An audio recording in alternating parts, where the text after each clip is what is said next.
नमस्कार दर्शकों। Hope all is good. ओम सूर्याय नमः। ओम गुरुवे नमः। दर्शकों, आज बात कर लेते हैं सूर्य ग्रह के बारे में। देखिए, सूर्य एक पावर का कारक है। पावर को, हमारी पावर को रिप्रेजेंट करता है, हीट को रिप्रेजेंट करता है, एनलाइटनमेंट को रिप्रेजेंट करता है, फादर को रिप्रेजेंट करता है, हमारी नॉलेज को रिप्रेजेंट करता है, हमारे पिता को रिप्रेजेंट करता है। मतलब बहुत सारी चीज़ें, जहाँ पर सूर्य होगा उस घर में वो चमक तो देगा ही देगा। मतलब जितने भी मैंने आपको कारक तत्व बताए हैं, इनसे जुड़ी आपके पास चीज़ें एज ए वरदान आपको मिलेंगी ही मिलेंगी। लेकिन यहाँ पर सूर्य हीट भी देता है, फायर है। अगर कोई दो ग्रह आपस में बहुत नज़दीक आ जाएं तो ये नेगेटिव इफेक्ट भी दे सकता है, ये जला सकता है। जैसे सौम्य ग्रह है शुक्र है, इसके नज़दीक आ जाए, डिग्री में आप देखिए, अगर क्लोज डिग्री में होंगे तो सूर्य, शुक्र सौम्य है ना, तो उसकी कोमलता के लिए घातक है, राइट। तो जब सूर्य और शुक्र की युति होती है तो जितना दूर एक दूसरे से हों डिग्री वाइज, वो ज़्यादा अच्छा समझा जाता है। देखिए, सूर्य अगर 10वें घर में आ गया तो क्या डिग्निटी को, स्टेटस को, रुतबे को, सबको बढ़ा देगा। आपकी पब्लिक इमेज को, आपके प्रोफेशन को, आपके करियर को। 9वें घर में आ जाए तो 9वां घर किस चीज़ का है? धर्म का है, रिलीजन का है। आपको धर्म और रिलीजन फॉलो करने को कहेगा। अब अगर 12वां घर क्या दर्शाता है? 12वां घर हमें फॉरेन लैंड, हमारी सेटलमेंट अब्रॉड, फॉरेन में हमारी सेटलमेंट, हमारे जो 12वां घर हमारे हिडन एनिमीज़ का भी है, छुपे हुए एनिमीज़ जो हमारे सामने नहीं है, हमें पीछे से वार करते हैं। हमारे एक्सपेंसेस का है, खर्चे का है, लॉसेस का है। और अगर 12वें घर में, ये 12वां घर ही हमें बताता है कि हमें फॉरेन कंट्री में रिकॉग्निशन मिलेगी या बेइज्जती मिलेगी, वहाँ जाना अच्छा है या नहीं। स्पिरिचुअलिटी को दर्शाता है, डोनेशन को, आइसोलेशन को, हॉस्पिटलाइजेशन को, इम्प्रिजनमेंट को, इम्प्रिजनमेंट। हमारी सबकॉन्शियस थॉट वो भी कहाँ से देखी जाती है? हम अपनी सबकॉन्शियस थॉट को भी 12वें घर से देख पाते हैं। और देखिए, ये सब होते हुए स्पिरिचुअलिज्म का है, बट बेड प्लेजर्स का भी है। ये हमें बेड प्लेजर्स भी देता है। ये हमारी बाहर जाने के लिए ट्रिप्स, उनको भी अरेंज करता है।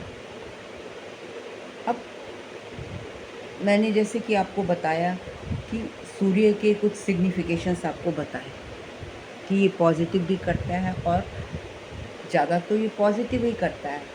इससे मतलब सूर्य से पावरफुल ग्रह मेरे ख्याल कोई नहीं है पृथ्वी पर। क्योंकि अगर सूर्य ना हो तो हमारा एग्जिस्टेंस भी ना हो। हमारा एग्जिस्टेंस ही, पृथ्वी का एग्जिस्टेंस ही सूर्य की वजह से है। सूर्य देवता पर डिपेंड करता है, खाने का, पीने का, रहने का, ये सब, सोने का, ये सारी चीज़ें, ये वस्तुएं कहाँ से आती हैं? ये सूर्य की वजह से आती हैं। क्योंकि फल फूल, पेड़ पौधे जो हमें रहने के लिए हमें स्थान देते हैं, पेड़ों को उगाते हैं, लकड़ियाँ, ये सारी चीज़ें कहाँ से आते हैं? ये सूर्य की वजह से आती हैं। प्लांटेशन, ये हमें सूर्य ही तो देता है। अगर नहीं तो खेती भी ना हो हमारी, है ना। और मतलब हमारी लाइफ के हर पहलू में सूर्य बहुत इम्पोर्टेंट है। अब जहाँ पर भी, जिस भी घर में सूर्य बैठा होगा, तो उस घर के एलिमेंट्स को, मतलब उस घर से आपको क्या मिल रहा है, आप छुपा नहीं सकते। क्योंकि सूर्य तो जहाँ भी जब सूरज निकलता है तो अंधेरा दूर होता है। तो जिस भी घर में बैठेगा उस घर के अंधेरे को दूर कर देगा। मान लीजिए सूर्य दूसरे घर में बैठा है, तो लोग क्या जानना चाहेंगे, किस बारे में जानना चाहेंगे? दूसरा घर क्या दिखाता है? हमारी इनकम को दर्शाता है, हमारी लाइफस्टाइल को, हमारे बोलने के, हमारी वाणी को, हमारे परिवार को, हमारे संस्कारों को। तो सूर्य अगर दूसरे घर में बैठा है तो ये हमारी इन सबको उजागर करेगा। लोग हमारे बारे में जानना चाहेंगे कि हमारी वाणी कैसी है, कौन सा ग्रह यहाँ पर बैठा है जो इतनी अच्छी वाणी कर दी है, कौन सा ग्रह इतने रौब से बोल रहा है यहाँ पर बैठा है। तो सूर्य बैठा है, रवीला है, लीडरशिप की क्वालिटीज़ देगा, आपकी जो वॉइस है उसको मतलब एक लीडर की तरह बना देगा, एक स्पीकर की तरह बना देगा। तो लोग हमेशा जानना चाहेंगे कि आपकी इनकम किस वजह से आपको इतनी अच्छी इनकम मिल रही है, आपका लाइफस्टाइल इतना अच्छा है। क्यों भाई, सूर्य राजा है तो आपके लाइफस्टाइल छुप नहीं पाएगा ना, आप छुपा नहीं पाओगे चाह कर भी। तो जहाँ भी सूर्य बैठा होता है तो उस घर के जो कारक तत्व हैं उनको आप छुपा नहीं पाओगे, और लोगों को ये एंग्जाइटी होगी कि ये इतने अच्छे, मतलब उस घर से जुड़े हुए जो भी चीज़ होगी वो ऑन द टॉप होगी, सुपर होगी, क्लास A1 होगी। तो लोगों को एंग्जाइटी रहेगी कि कौन सा ग्रह है, सूर्य दूसरे कौन बैठा है जो इतना अच्छी क्वालिटीज़ दे रहा है, तो दैट इज़ सूर्य। तो people will be eager to know about your income and lifestyle and your speech, your environment, your wealth. जो दूसरा घर वेल्थ को इकट्ठा करने का है, तो वो जब सूर्य वहाँ पर बैठा होगा तो people will be anxious to know about all these things.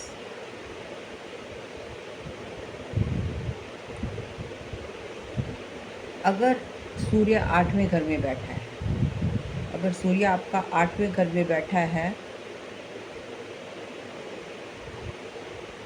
और आप किसी चीज़ को छुपाना चाह रहे हैं तो वो छुप नहीं पाएगी।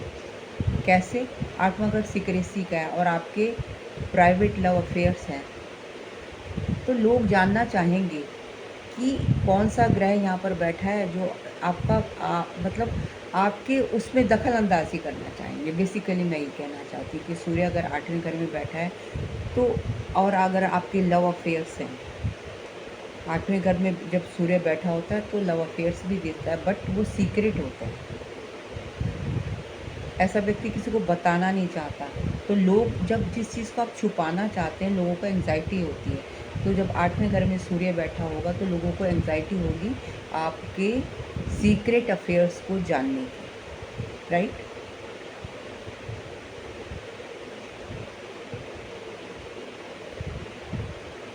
जिस भी घर में सूर्य बैठा है तो वो आपको रिकॉग्निशन देगा। You will get recognition from the world for the elements of that house. Elements means signification. उस घर से जुड़े हुए significations के लिए आपको वर्ल्ड रिकॉग्निशन देगा। एंड क्योंकि सूर्य क्या है, सूर्य में लीडरशिप की क्वालिटी है, तो आप में नेचुरल लीडरशिप की क्वालिटी होगी, और जो भी उस घर से जुड़े हुए कारक तत्व हैं उनको उभारने की, उनको अच्छाई की तरफ ले जाने की, उनको बढ़ाने की, उनको टॉप पर ले जाने की कैपेबिलिटी होगी ऐसे व्यक्ति में। तो जब जो व्यक्ति कैपेबल होगा तो उसी के घर में तो ताक झाँक होगी ना। आपके पास कुछ है तभी तो लोग आपके बारे में जानने की कोशिश करेंगे ना। तो मतलब कहने का ये जहाँ भी बैठता है ना उस घर को, उस घर में ये उजाला कर देता है, राइट। अगर सूर्य 9वें घर में बैठा है आपका, तो आप में कौन सी क्वालिटी होंगी? You will be having the leadership qualities of mentoring and guiding others, क्योंकि 9वां घर गाइडेंस का है, मेंटर का है, रिलीजियस उसका है, टीचिंग का है, गुरु का है। तो आप में इस तरीके की क्वालिटीज़ होंगी कि आप गुरु बन सकें, आप दूसरे को गाइड कर सकें, आप दूसरे को बता सकें। तो 9वें घर में बैठकर सूर्य आपको ये सारी क्वालिटीज़ देगा, और क्वालिटीज़ भी ऐसी देगा कि टॉप की क्वालिटीज़। सूर्य अगर 10वें घर में बैठ गया तो उसको वहाँ पर डायरेक्शनल स्ट्रेंथ मिलती है। If sun is in 10th house, you will be a mentor और guide in your respective profession. मतलब अगर 10वें घर में बैठा है तो यहाँ पर सूर्य को क्या मिल गई?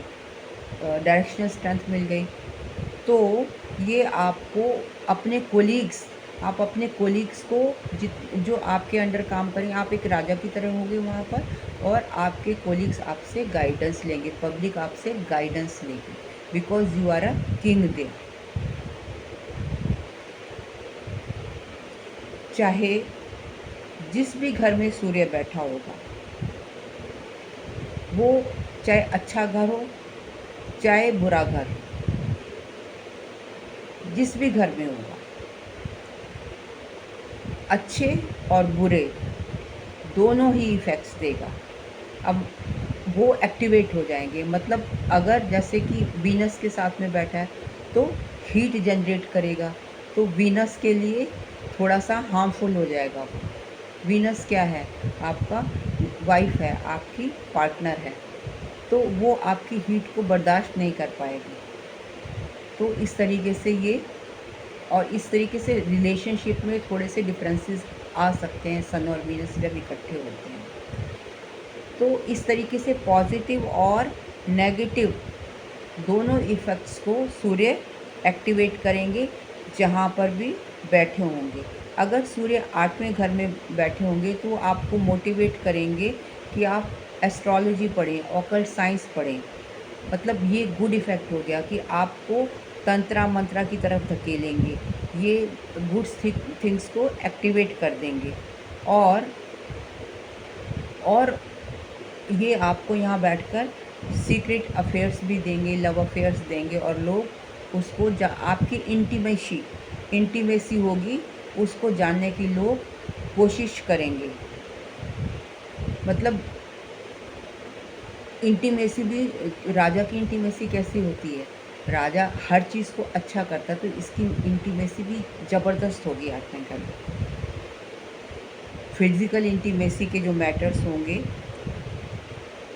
उसको लोगों को एंजाइटी होगी कि भाई कौन यहाँ बैठा है जिसकी वजह से मतलब इतने स्ट्रॉन्ग इंटीमेट रिलेशन हैं कपल की या लवर्स की।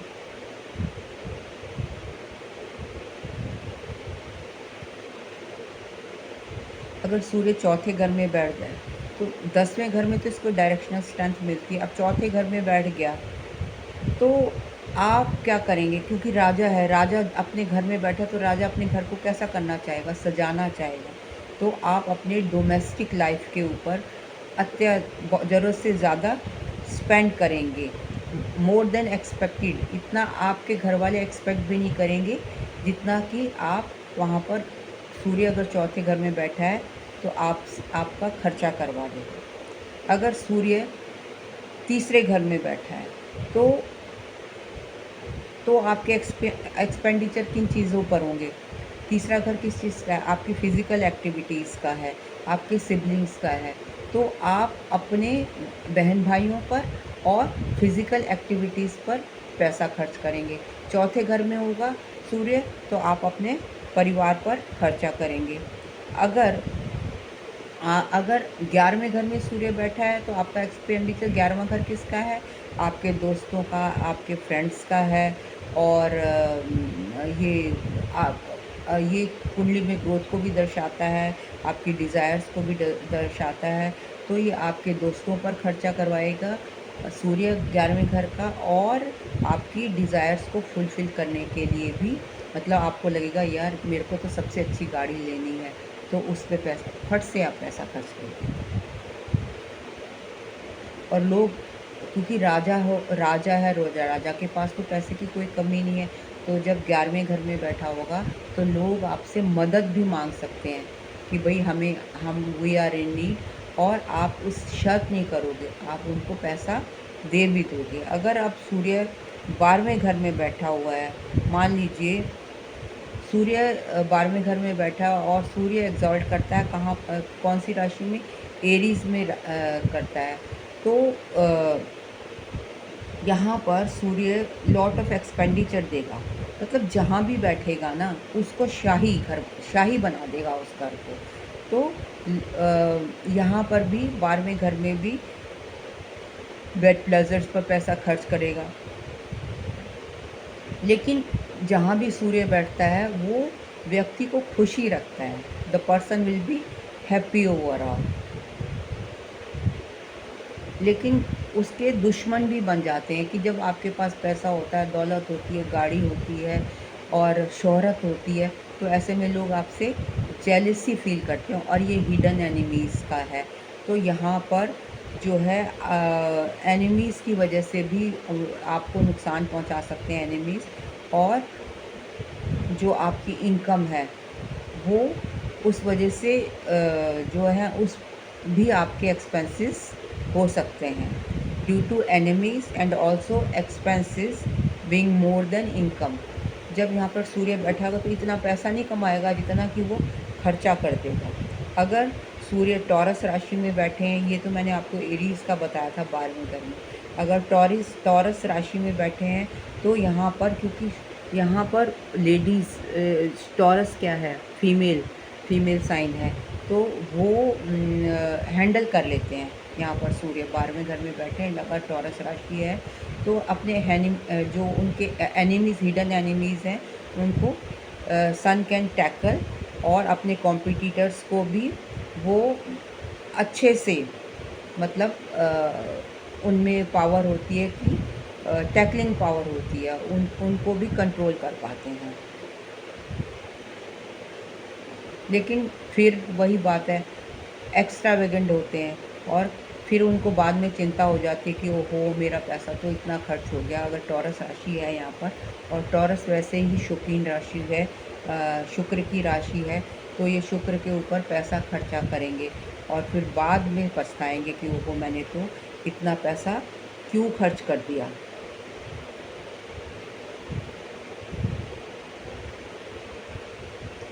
और थोड़ी सी हेल्थ भी 12वें घर में जाकर, अगर टॉरस राशि में सूर्य बैठे हैं तो आपकी हेल्थ भी थोड़ी बहुत ख़राब हो सकती है। जेमिनी में बैठे हैं, अगर जेमिनी राशि में 12वें घर में सूर्य बैठे हैं तो आप फॉरेन सोर्सेज से, फॉरेन लैंड से पैसा कमा सकते हैं, आप किसी फॉरेन एमएनसी में काम कर सकते हैं। लेकिन आप जब 12वां घर है तो ये हॉस्पिटलाइजेशन का भी है, तो ऐसा भी हो सकता है कि आपका हॉस्पिटल पर भी काफ़ी एक्सपेंसेस हो जाएं।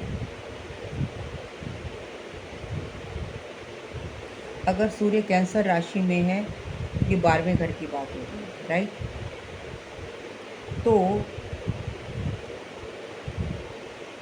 ऐसा व्यक्ति बाहर जाएगा, और जब बाहर जाएगा तो वहाँ जाकर उसको हेल्थ प्रॉब्लम हो सकती है। When sun is in Cancer राशि एंड इन 12th हाउस, तो ऐसा व्यक्ति का पैसा बीमारी पर खर्च होता है, अकेला फील करता है 12वें घर में अगर कैंसर राशि में, क्योंकि इमोशनल है ना, घर से दूर गया है। लियो में होगा तो एनिमीज़ के ऊपर जो खर्चा है उसको वो कंट्रोल कर सकता है। लियो क्या है, शेर है, तो हिडन एनिमीज़ के ऊपर ये हावी हो जाता है।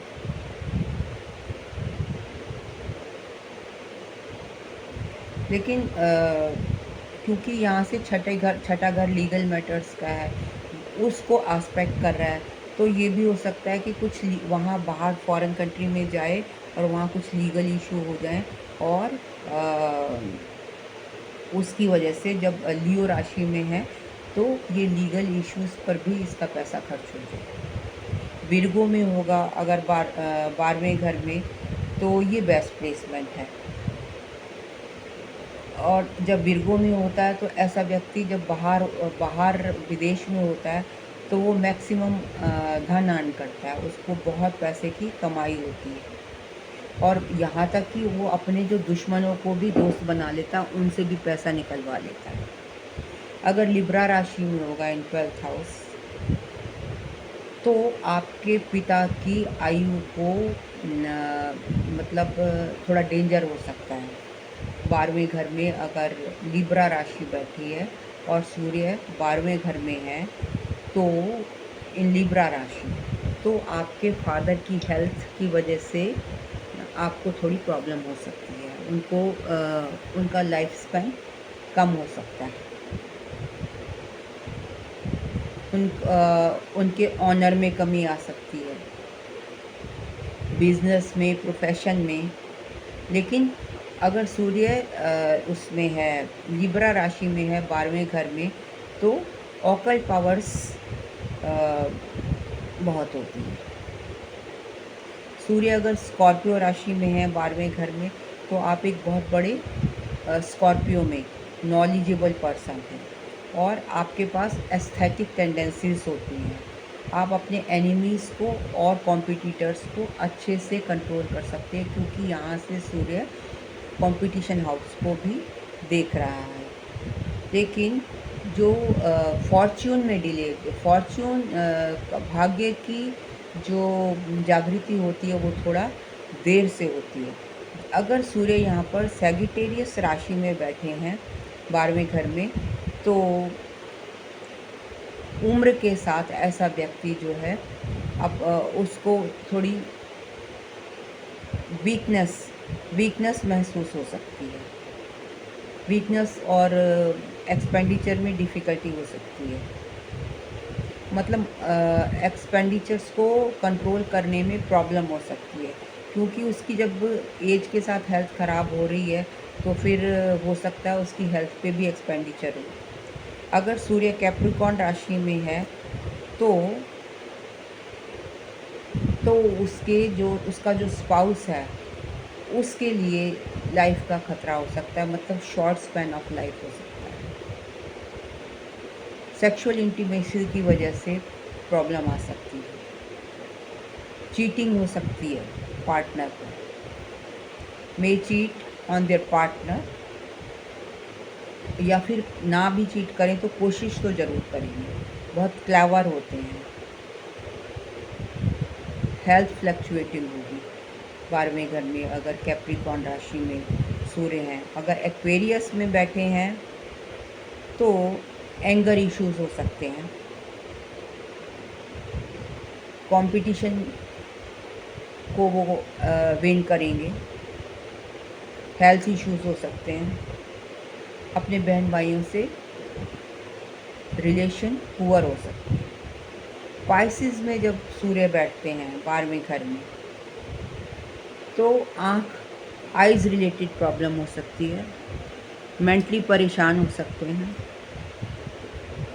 But good chances to earn money from foreign lands.